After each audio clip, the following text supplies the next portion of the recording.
हम सब दुखी आए हैं और दुख का कारण बाबा ने अहंकार बताया। पूरे संसार में कोई भी दुख हो, दुख का कारण मैं, जहाँ से ही मैं आ गया, यहाँ का करंट जो है दैवी शक्ति बाजू में हो जाती है, दैवी शक्ति बाजू में होती है। कल पूरे संसार में रावण को जलाया गया है ना, और रावण को जलाया गया, पूरे देश में जलाया गया। किसने जलाया? राम के द्वारा जलाया गया है ना। कोई तो भी राम बना होगा और उसने जलाया होगा। तो राम ने, इतिहास कहता है कि राम ने रावण को मारा, लेकिन राम भी रावण को नहीं मार सकता था, क्योंकि रावण का मृत्यु कहाँ है? क्योंकि उसके 10 चेहरे थे। तो असली चेहरा कौन सा था वो रावण को समझ में ही नहीं आ रहा था, बराबर। तो राम भी कंफ्यूजन था कि असली चेहरा रावण का कौन सा है, इसका मृत्यु का है। तो आज हमने वचन दिया, आज पटेल जी के यहाँ 9वां हवन हुआ, तो अभी हमारे सामने भगवान है और भगवान को हमारा असली चेहरा मालूम है, बराबर कि नहीं? अभी हमारा असली चेहरा कौन सा है ये हमें ही मालूम। चेहरे अलग अलग होते आदमी के, जैसे रावण के 10 चेहरे थे, बराबर कि नहीं? वो 10 दुर्गुण थे, तो कौन सा चेहरा कब सामने आएगा? इसलिए इस मार्ग की शुरुआत मैं से, और वही लोग भगवान की जोत लगा सकता है जो दुखी है, कष्टी है। बाबा के पास बहुत सिंधी, मारवाड़ी, गुजराती उस समय भी कई लोग आए होंगे, धनी लोग आए होंगे, लेकिन बाबा ने उन लोगों को जोत लगाने का अधिकार नहीं दिया। उस भगवत कृपा की जोत लगाने का अधिकार उसी दिया। नंबर 1 कंडीशन जो दुखी है, और नंबर 2 जिन्होंने मरने का वचन दिया। तो बाबा ने ये गहरा विश्वास रखा सेवकों के ऊपर, बहुत विश्वास रखा। लेकिन 1993 में 1993 में बाबा का मार्गदर्शन हुआ। क्या मार्गदर्शन हुआ? अभी हम तो बहुत छोटे थे 93 में, ठीक है ना, लेकिन ये मार्गदर्शन हमने सुना, आज भी रिकॉर्डेड है, आप यूट्यूब में देखेंगे कि मेरा विश्वासघात हुआ बोले, है ना। सेवकों ने मेरा विश्वासघात, और मेरा विश्वासघात मतलब दैवी शक्ति का विश्वासघात बोले। कभी भगवान साथ नहीं देगा बोले, क्योंकि बाबा का विश्वासघात किया बोले। तो ऐसा क्यों बोला बाबा ने? तो बाबा ने जो सोचा था, जो विश्वास रखा था कि मेरा सेवक एक ही दृष्टि रखेगा, एक लक्ष्य, एक चित्त, एक भगवान, एक लक्ष्य, एक चित्त, एक भगवान, और वो पेड़ों ने पेड़ी काम आएगा बोले। देखो, चेहरे बदलना नहीं है अभी हमको, चेहरे बदलना नहीं है, तो नहीं तो पता ही नहीं चलेगा। राम को असली चेहरा जब रावण का पता चला, उसके भाई ने जब बताया कि रावण का मृत्यु कहाँ है ना, तो ये जो चेहरे थे अलग अलग, राम कंफ्यूज हो गया था, राम परेशान हो गया था। और जब रावण का असली सत्य पता चला, असली चेहरा, तो आज तो हमारे सामने भगवान है। हम तो संडास में भी शराब पिए तो पकड़ लेता है, यहाँ भी कई अनुभव आपने सुना होगा, कई अनुभव। और शब्द पे भगवान है, जो कलयुग में भगवान ने काम किया, उस अपार दैवी शक्ति ने वही शब्द पे, वही इसी युग में अभी काम करती है। माँ, अगर उस सूरज नाम का एक लड़का पानी में डूब जाता है और माँ बोलती है कि मुझे एक बार बात करना है ना, एक ही बार बात करना है बोले, तो एक ही बार बात करता है, बच्चा जिंदा होता है। डूब के जो बच्चा मरा, पिताजी आते हैं, नहीं मुझे बच्चा चाहिए, तो बच्चा जिंदा हो जाता है। बात में ध्यान रखो, शब्द में जैसे शब्द बोले वैसे ही भगवान काम करता है। एक हसारा करके गाँव है, वहाँ की सेवकिन बाई अपने बच्चे को बोलती है, तू इतना 16 साल का हो गया, तू अपने हाथ से खाना खा सकता है। बच्चा अपने माँ को ढूंढ रहा था, सुबह की स्कूल थी, जब वो बच्चा घर में आया तो बच्चा अपने माँ को ढूंढ रहा था कि मेरी माँ कहाँ है। तो मोहल्ले में, घर में वहाँ की चप्पल दिखी, तो माँ को लगा, ये बच्चे को लगा कि मेरी माँ की चप्पल है, तो बच्चा उसी घर में गया और माँ को आवाज़ दे रहा है। तो वो घर की जो बाई थी वो आई, बोले तुम्हारी माँ नहीं है? बोले यहाँ पे नहीं। बोले मेरी माँ यहीं पे है, क्योंकि मेरी माँ की चप्पल यहाँ पे है ना। तो माँ का अंदर से आवाज आया, बोले तू इतना बड़ा हो गया, तू क्या अपने हाथ से खाना नहीं खाता? इतना बड़ा माँ करता है क्या? मैं तेरे को दूध पिलाने वाली हूँ, अभी इतना बड़ा हो गया। तो 16 साल का बच्चा जब माँ ऐसी बोलती है तो दूध आना चालू हो गया माँ को। उसी समय तुरंत करंट है। लोग बोलते हैं कि भगवान के घर देर है अंधेर नहीं, मैं बोलता हूँ भगवान के घर ना देर है ना अंधेर है, तुरंत करंट है। नकदी रोकड़ा है ना, इधर उधारी वाला काम नहीं इस मार्ग में। तुरंत उनके मार्गदर्शक जी थे बालकदास जी ठौकर जी के पिताजी, उनके यहाँ पे वो आए, बहुत उन्होंने दवाई किया, वो सब कुछ किया। कहने का मतलब ये मेरा कि शब्द के ऊपर ही दैवी शक्ति काम करती है। वो करंट कृपा के साथ बाबा ने हमारे साथ कनेक्ट करके दिया। तो वैल्यू समझो, कीमत समझो। तो उस कीमत को समझने के लिए इस मानव धर्म के हाइट को और गहराई को समझना पड़ेगा, हमारी हाइट को बढ़ाना पड़ेगा, है ना। इसलिए तो बाबा ने हमारे मय को मारा कि सेवक अपने हाइट को बढ़ाए। बाहर का रास्ता जितना है, ठीक है, आपके पास धन आ गया, पद आ गया, सम्मान, थोड़ा अकाउंट में धन कम हो जाए तो चलेगा, लेकिन भगवत कृपा का आपका जो संबंध है ना वो गहरा होना चाहिए, क्योंकि इस मार्ग में भगवान को समझना जरूरी है, बाबा के तत्व शब्द नियम को समझना जरूरी है। जितनी सफलता बाहर है उतनी ही गहराई में हो, क्योंकि बाबा ने भगवान नर नारी में देखा, आत्मा में देखा, और उस परतों को देखने के लिए स्पष्टता से, क्लियर से उस शक्ति को देखने के लिए, और वैसे ही भगवान से संबंधित सभी लोगों को इतिहास कहता है इतने आसानी से वो नहीं जिए। तुकाराम महाराज के अभंग समुद्र में फेंके गए, बरोबर है।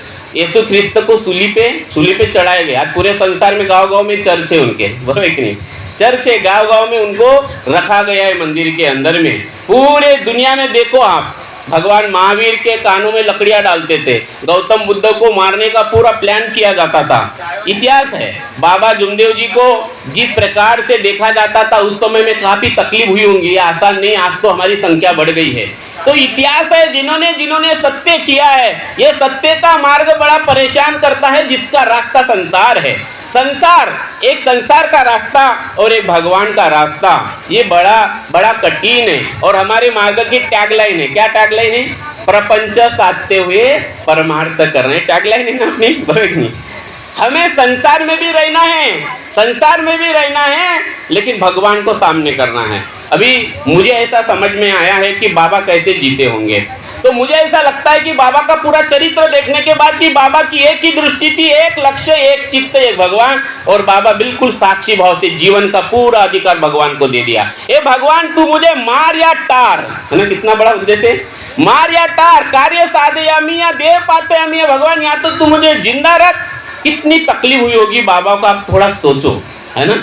इस कलयुग में इतने देवी देवताओं की पूजा बंद करना, है ना, पूजा बंद करना, और इतना अपाट, उस अपाट कृपा को संसार में इतनी सहजता के साथ रखना, दुखी लोगों के सामने, और उनको बोलना कि तुम्हें मरना पड़ेगा, तुम्हें मरना पड़ेगा। गंगाराम जी रंबाट को भी वही बोला, और आज जो पटेल जी जिनके घर में नवा हवन है, उनको भी शाहू जी ने, या उनके जो मार्गदर्शक है, उन्होंने भी वही दिशा दिखाया होगा। तो 1949 से लेकर 48 से लेकर आज तक एक ही तत्व है, मर्याजे भगवत नाम पर। उसकी शुरुआत होती सुबह की विनंती से। ये मैं जो है, ये जो मी है, अहंकार है, सुबह की विनंती हमें मरना सिखाती है, तब कहीं प्रार्थना फलित होती है। आज पूरे देश को एक प्रार्थना और एक विनंती की जरूरत है। ये बहुत अच्छी बात है, पूरे भारत के लिए सौभाग्य की बात है। आज धर्मांतरण पूरे देश में हो रहा है ना, देश में हो रहा है, लेकिन अगर हिंदू धर्म को अगर बांधना है तो बाबा के तत्व शब्द नियम के सिवा और कोई चारा नहीं, क्योंकि इतनी सारी आरतियां, ये पूजा, वो पूजा। आप अगर मुसलमान के धर्म में देखते हो, इनकी एक ही प्रार्थना है। 2 साल का बच्चा उनको पता चलता है, मुसलमान के किसी भी बच्चे को पूछ लो आप, है ना, क्रिश्चियन के किसी भी बच्चे को पूछ लो, लेकिन हिंदू धर्म में इतने देवी देवता, मुश्किल है हिंदू राष्ट्र को एक जगह बांधना, मुश्किल है कि नहीं। इतनी आरतियां, इतने देवी देवता, कोई धारा नहीं है हमारी। लेकिन बाबा जुमदेव जी ने जो हमें जन्म दिया है, बाबा जैसे सदगुरु मिला, जो पूरे देश को हम विनंती और प्रार्थना पे बांध सकते हैं। बाबा हनुमान जी उस अपार शक्ति को, इस निराकार चैतन्यमय शक्ति के नाम से हम पूरे राष्ट्र को बांध सकते हैं। और इसलिए बाबा जुमदेव जी ने 40 साल पहले कहा, ये 30 साल पहले कहा, ये 15 साल पहले कहा, क्या कहा बाबा ने? इस धर्म की निशानी देश की निशानी है, बोले, है ना। इस धर्म की निशानी, देश की निशानी, देश को जो साधना है वो इस धर्म को साधना है। ये तो बाबा ने बोल दिया, क्योंकि बाबा को सब दिखता था। बाबा के पास दिव्य दृष्टि थी। वो चिट्ठी निकालने वाले महाराज नहीं थे, आओ तुम चिट्ठी निकाल के पहले बना के देता हूँ, तुम क्या खाने वाले हो, क्या खा के आए। बाबा चिट्ठी निकालने वाले गुरु नहीं है। बाबा ने चमत्कार नहीं किया, बाबा ने अनुभव से सिद्ध किया कि तुम्हारा भगवान तुम्हारे पास है। बाबा ने डराया नहीं, बाबा ने अपने पीछे गर्दी नहीं किया।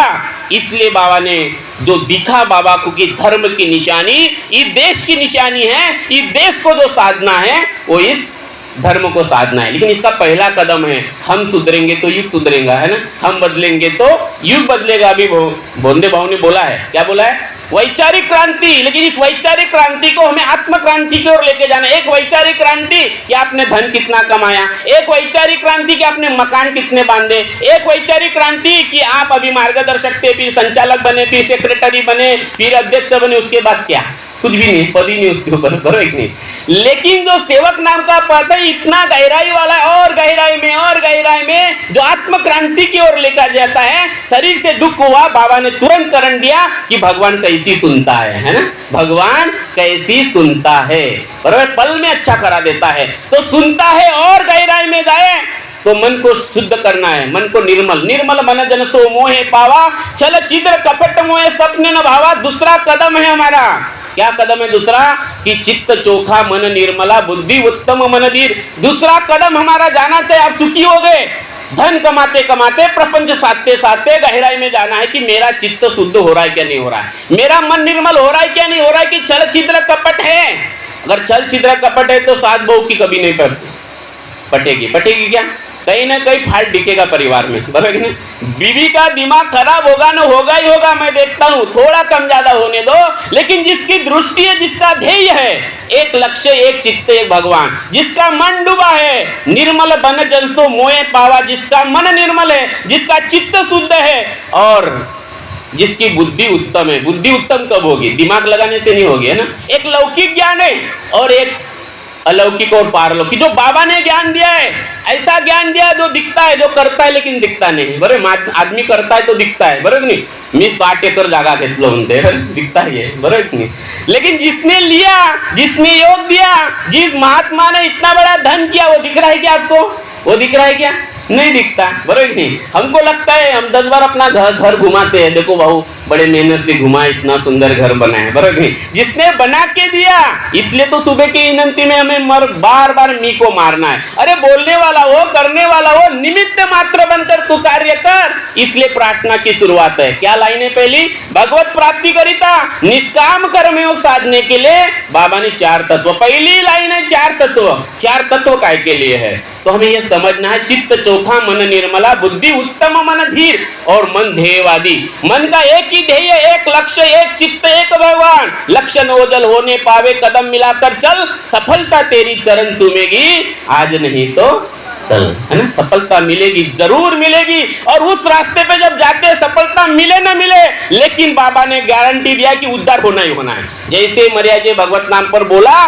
तो बाबा जुमदेव जी बोलते, क्या बोलते, दुख दारी दूर कर। अभी हमारे लिए तो बाबा ही, क्योंकि भगवान तो ना आपने देखा ना मैंने देखा, बाबा ने देखा 3 महीने, है ना, एक पूरे ब्रह्मांड में एक आंख देखा बाबा ने, बराबर। तो बाबा ने हमारा एग्रीमेंट भगवान से कर दिया, जिन्होंने मरने का वचन दिया और मरा और उस पे जागा, 2 शब्द इसमें, मरा और जागा। बाबा ने मरना भी कहा और दोबारा बाबा और भी कहते, हे सेवक जाग जा, बोले तूफान, इधर बोल रहे मरना पड़ेगा भगवान के नाम से, और प्रपंच ये संसार है तो भी जागना भी पड़ेगा। हे सेवक तू जाग जा, तूफान आने वाला है। जो जागेगा सो पाएगा और जो सोएगा वो नींद खोएगा।